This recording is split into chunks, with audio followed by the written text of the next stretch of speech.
Então disse Jesus a seus discípulos: se alguém quer vir após mim, a si mesmo se negue, tome a sua cruz e siga-me.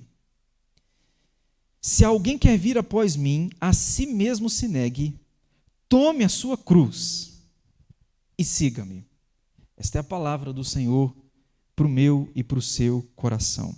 Ser cristão é deixar de ser prioridade. Eu faço do outro prioridade, em detrimento de mim. Quando falamos da vida cristã, estamos falando de tornar Cristo a prioridade, o seu reino a prioridade, em detrimento de mim, dos meus gostos e desejos. É interessante que a Bíblia está falando aqui sobre cruz. Tome a sua cruz. O pastor não fala de cruz, não, já tem tantas, alguém poderia dizer. Não vem falar desse negócio comigo? Pois é, mas a Bíblia fala com a gente. A Bíblia está falando de cruz e a Bíblia está falando de negar. O que é negar? Negar a si mesmo. Se você tentar definir essa palavra, é importante. Negar significa rejeitar a si próprio. Negar significa caçar o direito de existir do próprio eu. Quem se nega, caça o direito de existência do seu próprio eu. Você está abrindo mão do viver eu para viver alguém. Isso é um negar. Aí a Bíblia está dizendo o seguinte: a si mesmo se negue, tome a sua cruz. Eu já vi muita gente dizer assim: eu tenho uma cruz, pastor. Alguns dizem: eu tenho asma. Asma é minha cruz. Tem que carregar isso até a morte. Eu estou com uma doença e essa doença é a minha cruz. E tem gente mais ousado que vai dizer assim: eu tenho meu marido é minha cruz. A minha esposa é minha cruz. E tem aqueles até mais ousados ainda que dizem: os meus filhos são a minha cruz, pastor. Fatos reais. Mas isso não tem nada a ver com a cruz, essa aqui que Jesus está falando. Jesus está falando: olha, aquele que quer vir após mim, tome a sua cruz. Sabe o que está dizendo? O original é: levante a sua cruz. O que é levantar a sua cruz? Os romanos tinham um método de condenação onde o condenado tinha que carregar a cruz. Você lembra que isso aconteceu com Jesus? Até ir à cruz, aquele lugar da crucificação, ele tinha que carregar a sua própria cruz. No meio de todo mundo, Jesus está falando o seguinte: pois é, a cruz não foi só para eu carregar. Você quer ser crente? Você quer ser meu filho? Você quer ser meu servo? Você também tem a sua para você carregar. De tal maneira que não é só Cristo quem leva a cruz, nós também temos que levar a cruz. E esta cruz não é uma dor, esta cruz não é uma doença, não é um marido, uma mulher, um filho. Que cruz é esta, pastor? É a cruz de abrir mão do próprio ego, é abrir mão do próprio eu. Você caminha para sepultar o seu próprio eu. Desafio? É claro que é. Por que desafio? Porque a gente está vivendo um tempo de tanta exposição do eu, né? O eu que era para ser sacrificado, hoje é exposto, hoje é aplaudido. E o que mais gostamos de fazer? É colocar o nosso eu em evidência, é colocar o nosso eu no centro. Pois é, a Bíblia está falando para mim e para você que, para eu seguir a Cristo, antes de ir atrás dele, antes de segui-lo, a Bíblia está falando: não venha para me seguir se você não resolver tomar a sua própria cruz. Antes de ir a Jesus, eu tenho que morrer para mim, porque se eu for para ele, sem ter morrido para mim mesmo, eu vou para Cristo com intenções equivocadas. Eu vou para Cristo me fazer o centro do universo. O problema? Claro que é, porque Ele nunca fará de você e de mim o centro do universo. Eu vou para Cristo para que Ele satisfaça a mim. Pois é, isso não é evangelho. O evangelho é eu glorificar a Ele, é eu dar louvores a Ele. Toda vez que eu vou para Cristo querendo colocar o meu eu no centro para ser satisfeito, para ser realizado, eu vou encontrar um grande problema. E Jesus fala: olha, você não pode vir para mim sem antes morrer para você. é um grande desafio. Eu queria destacar aqui, meus irmãos, para vocês, qual que é o problema disso? O problema disso é sério. Por quê? Se eu não negar a Cristo, se eu não negar a mim, eu não posso ir a Cristo. Se eu não negar a mim, eu posso estar onde aqueles que negaram estão, mas imaginando que eu sou um discípulo quando o discípulo nunca fui. Se eu não negar a mim, eu posso até cantar, imaginando que o meu louvor está sendo recebido como aqueles que louvam e que negaram a Cristo, que negaram a si. Eu me imagino como eles, mas o meu louvor não é recebido pelo Senhor, porque eu não morri para mim. Quem não nega a si, você pode até simpatizar com a palavra e viver no meio de crentes que foram transformados realmente pela palavra, mas nunca crente como eles você será enquanto não morrer para si, enquanto o seu eu não for sacrificado. Ou seja, diante de tudo que eu estou dizendo para você à luz da Bíblia, não dá para a gente cumprir esse texto, isto é, seguir a Cristo, sem eu ter morrido para mim mesmo. Esse texto é só para aquele que nasceu de novo. É só para aquele que Deus deu uma nova vida. E aí, qual é o efeito daquele que não nega o seu próprio eu? Qual é o efeito disso na própria vida? Primeiro, quem não se nega vira o centro do universo. Se eu vou para Cristo sem antes matar o meu eu, carregar a minha cruz, isto é, carregar a morte do próprio eu, se eu vou para Cristo sem o fazer, eu vou querer ser o centro do universo. Aí está um grande problema. Porque se eu sou o centro do universo, eu o centro, o que você se torna? Se eu sou o centro do universo, todas as outras pessoas à minha volta são periferia em mim. Eu sou o centro e você periferia. Isto é, você vive e deve viver em prol de mim. Problema? Claro, grave, demais. Por quê? Porque eu vou fazer de você um instrumento para a satisfação do meu próprio ego, do meu próprio eu. Os relacionamentos ficam complicados. Quem vai para Cristo sem se negar está fazendo e se tornando o centro do universo. E a Bíblia está dizendo em 1 Coríntios que o amor não busca os seus próprios interesses. É interessante 1 Coríntios, porque a Bíblia diz que o amor busca. Só que quando eu sou de Cristo, o que o amor busca não é o meu próprio interesse. Quando eu sou de Cristo, o amor busca o interesse de outro, não mais os meus. Este é o ponto. Jesus então fala, olha, se negue, porque a partir do momento que você sacrificar o seu eu, você vai vir para mim, e o seu amor será destinado a buscar os interesses de outro, no caso, o interesse de Cristo e do seu reino. Quem vive para si, perde o direito de existir. Quem vive para si é parasita, e parasita acaba morrendo. Portanto, meus irmãos, quais são as consequências disso, falando desse primeiro ponto, de quando eu me torno o centro do universo? Tem 3 consequências aqui dentro desse tópico. Primeiro, a possibilidade de relacionamentos saudáveis se torna difícil. Eu não consigo ter relacionamentos saudáveis entre amigos, entre familiares. Por quê? Se eu me penso que eu sou o centro, vou fazer de você o meu sustento.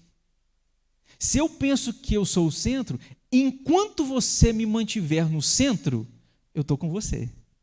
Vamos caminhar junto, porque você me sustenta no centro. Mas a hora que você falar assim, olha, pastor, você deixou de ser o centro, a nossa amizade, o nosso relacionamento é desfeito. Porque eu sustento um relacionamento, quando eu penso que eu sou o centro do universo, eu sustento um relacionamento desde que esse relacionamento mantenha a minha existência, o meu ego no centro. A hora que esse relacionamento não me mantiver mais assim, eu abandono o relacionamento. Quem pensa que é o centro, a possibilidade de relacionamentos saudáveis se torna bem complicada. Segundo, toda nossa relação humana será desequilibrada. Por que haverá esse desequilíbrio? Eu me considero Senhor, eu me chamo Senhor. Pois é, e vou chamar você de servo. Eu vou me considerar dono, vou considerar você propriedade. Eu vou me considerar sábio, vou considerar você ignorante. Está percebendo como que a proporção, a comparação da relação se torna complicada? Não dá para viver num ambiente onde eu penso que sou o centro. Porque você não vai querer me manter no centro. Ainda que você me mantenha por algum tempo, você nunca manterá para sempre. Resultado, a hora que você deixar de me colocar no centro, eu desfaço a amizade. O que nós estamos vendo hoje? Amizades que têm ido embora, deixar de existir. Por muitas vezes ter como cunho, como objetivo, esse interesse. Eu estou com você para que você massageie os meus egos. Até o momento que você não fazer isso mais, então você deixa de ser útil para mim. Deixando de ser útil, você não é mais meu amigo. Quem tem esse tipo de pensamento, que é o centro, é interessante que quem tem esse tipo de pensamento tem muita dificuldade de elogiar. Porque na cabeça de quem vive no centro, que não morreu para si, ele acha que é só ele que deve receber elogio. Ninguém é digno de elogio, ele sim, mas os outros não. Porque se ele elogiar o outro vira centro. E o outro virar centro é tudo que ele não quer. Não sei se você está conseguindo me compreender.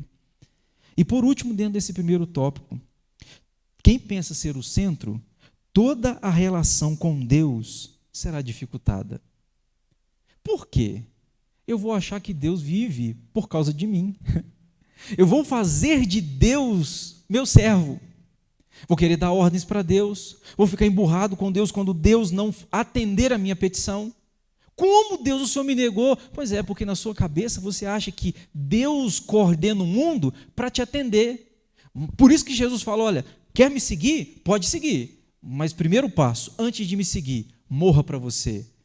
Perceba que você não é o centro. Perceba que você não está aqui para receber toda a satisfação dos seus prazeres, das suas mazelas. Não. Quem é o centro é Cristo, então morra para você. Aí Jesus vai dizer no próprio Mateus 16, que Mateus 14 que nós lemos, Mateus vai dizer que quem morre para si encontra a vida. Quem morre para si, ganhar-la a própria vida. Então, toda a relação com Deus fica dificultada quando você entende que ser cristão é deixar de ser prioridade. Se você não entender isso, a sua relação com Deus se torna dificultada. Por fim, primeiro eu pensei com vocês, quem não se nega vira o centro do universo. E segundo, porque Deus só vê quem some. Preste atenção aqui no que eu vou te dizer, e esse é o segundo ponto para a gente encerrar. Quanto menos de mim houver em mim, mais Deus me verá. Você consegue me compreender? Quanto mais de mim houver em mim, menos Deus me vê. Quanto menos de mim houver em mim, mais Deus me vê.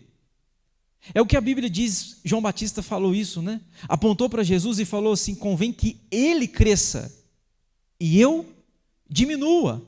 Isto é, quanto mais diminuído me torno, me faço, me considero, mais visto por Deus eu sou. A própria Bíblia vai dizer que dentre os nascidos de mulher, não houve homem igual João Batista. Aquele que falou, convém que Jesus cresça e eu diminua, Jesus olhou para ele e falou, olha, dentre os nascidos de mulher, não há homem como você. Aquele que se diminuiu, aquele que se enxergou, aquele que negou a si mesmo e falou, olha, eu não vivo para ser o centro, quem é o centro é Cristo, que ele cresça e que eu diminua. Portanto, meus irmãos, Deus me vê quando eu desapareço, Deus me vê quando em mim não há mais eu. Quando o meu eu está sepultado, Deus fala, pois é, agora eu estou te vendo. Quanto menos de você houver em você, mais Deus te enxerga, mais Deus te vê, se é que você está me entendendo. Ah, pastor, então Deus não vê a gente? Não é nesse sentido que eu estou falando, Deus vê todas as coisas. Eu estou dizendo que quanto menos de você houver em você, mais espaço há para Deus habitar, para preencher, para dominar, para realizar, para fazer. Portanto, por isso que ele fala, morra para me seguir. Porque se você morrer para você, Ao me seguir, você de fato vai ser enxergado por mim. E eu vou fazer de você o que fiz, por exemplo, com João Batista. Aquele que se considerou o menor, Jesus falou, pois é, dentre os nascidos de mulher, você é o maior. Eu queria encerrar dizendo para você o seguinte. Primeiro, não perca tempo adorando a si mesmo. Não perca tempo adorando a si mesmo. Você e eu sei que essa mensagem não é saborosa, mas é verídica na minha e na sua vida. Você encontra mais vida quando morre, quando mata o seu eu, do que quando você é cheio de orgulho, quer exaltar-se, quer gloriar-se, achar o centro do universo. Não existe vida aí? Não perca o tempo adorando a si mesmo. Não perca tempo adorando a si mesmo. Segundo, cuidado com a autopromoção, viu? Cuidado com a autopromoção. O que é autopromoção? Querer ser notado, querer ser visto, aplaudido, querer que as pessoas que na minha cabeça são consideradas periferia e eu o centro, querer que elas vivam em prol de mim, para me sustentar, para me massagear. Resultado de quem vive assim, relacionamentos complicados, fora de casa, dentro de casa e principalmente com Deus. Não dá para ter um relacionamento saudável assim. Terceiro, use a vida que você tem por graça para servir aquele que te agraciou. A vida que você tem, o modo como você vive, aquilo que você possui, tudo isso veio de modo gracioso de Deus para você. Pois é, então use tudo isso, a sua vida, o que você tem, dons e talentos, para glorificar aquele que lhe agraciou. Por último, cuidado com esse tempo, meu irmão, porque se você não se ver como deve ser visto por você mesmo, seu casamento não vai bem. Você pode querer fazer da sua esposa a sua periferia, sabe? Enquanto ela mantiver você no centro, você está junto. Ela deixou de fazer, você pula fora. Não é o relacionamento que Deus quer. O contrário é verdade. Quando a esposa se acha o centro, faz do marido o seu servo, não tem como um casamento ir à frente assim. Por isso que Jesus, sabiamente, Ele é o nosso Deus, Ele é Senhor da nossa vida, Ele disse, olha, antes de me seguir, tome a sua cruz, sacrifique o seu próprio eu, mate a si mesmo, deixe de ser prioridade, porque em fazendo isso, nós vamos conseguir caminhar junto, o evangelho vai avançar. Agora, enquanto você quiser vir, estar na igreja, ler as escrituras, fazer oração, mas sem ter o eu morto, sacrificado, não tem como a sua vida avançar, não tem como Ele andar com você. Por quê? Porque Ele é o centro, Ele é tudo. É interessante que em Mateus 16, 24, a Bíblia diz assim, se alguém quer vir após mim, a si mesmo se negue, tome a sua cruz e siga-me. Porquanto quem quiser salvar a sua vida, quer salvar a sua vida? A Bíblia diz, perdê-la. E quem perder a vida por minha causa, achá-la. O verso 26, pois que aproveitar um homem ganhar o mundo inteiro e perder a sua alma? Ou que dará o homem em troca da sua alma? Porque o Filho do homem há de vir na glória de seu Pai com seus anjos e então retribuirá a cada um conforme as suas obras. Eu queria terminar minha palavra aqui dizendo para você uma coisa. Salvação é por graça, mas galardão é por mérito. Salvação não tem nada que você possa fazer, é graça. Deus dá, acabou, ponto. Mas galardão é uma questão de mérito. Pastor, onde o senhor está tirando isso? Estou tirando da Bíblia. Porque Mateus 16, o verso 27, a Bíblia diz que Deus retribuirá a cada um conforme as suas obras. O verso 28 diz, em verdade vos digo que alguns há, dos que aqui se encontram, que de maneira nenhuma passarão pela morte até que vejam o Filho do Homem no seu reino. 2 Coríntios 5,10, porque importa que todos nós compareçamos perante o tribunal de Cristo para que cada um receba o bem ou o mal que tiver feito por meio do corpo. Está falando aqui de retribuição. Apocalipse 20, 12. Vi também os mortos, os grandes e os pequenos, postos em pé diante do trono. Então se abriram livros e os mortos foram julgados segundo as suas obras, conforme o que se achava escrito nos livros. Você está percebendo? Salvação é por graça. Porém, galardão é por questão de mérito. Como que Deus faz isso? A Bíblia diz também em 1 Coríntios 15, 41. Uma é a glória do sol, outra é a glória da lua, e outra das estrelas, porque até entre estrela e estrela há diferenças de esplendor. Aí Paulo vai terminar Coríntios, capítulo 15, ele vai terminar dizendo assim: portanto, meus amados irmãos, sede firmes e inabaláveis, sempre abundantes na obra do Senhor, sabendo que no Senhor o vosso trabalho não é vão. O que eu estou dizendo para você? Salvação é por graça, mas galardão é por uma questão de mérito. Quanto mais você morrer para você, quanto mais o seu eu for sacrificado, concorda comigo que o seu galardão será diferenciado? Imagine aquele que viveu a sua vida toda crente, mas não abriu mão do seu próprio ego, viveu pensando em si, por graça é salvo. Por outro lado, existe aquele que, salvo, sacrificou a sua própria vontade, matou-se, sacrificou o ego, fez do outro a prioridade. Ele chega no céu.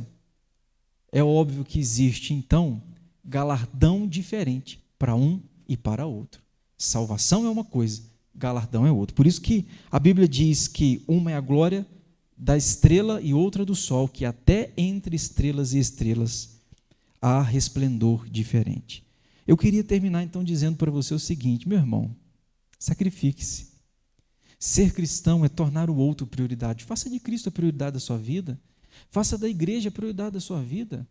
Faça da palavra de Deus prioridade da sua vida, e você vai ver que quanto menos de você houver em você, mais de Cristo haverá. Porque Deus vê quem desaparece.